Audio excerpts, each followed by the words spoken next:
Hi, it's Suzanne here from DiscoverChange Limited. I'm just here with Anne Wallace. Hi, Anne. Hi.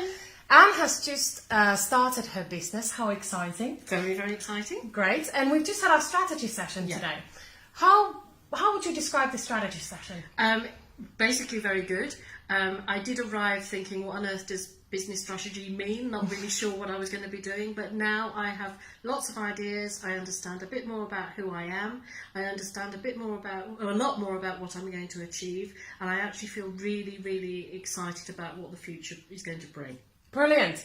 Brilliant. Thank you. We've done quite a lot today. Branding. Yes. In fact, Suzanne, why don't you show people what that looks like? Of course. So we've used a board, big whiteboard, just to empty your head, basically. So I've got an empty head of stuff and a full head of excitement. Yeah, absolutely. So it's been really good. Thoroughly to be recommended. Oh, thank you very much, Anne. Okay. I very much look forward to working with you.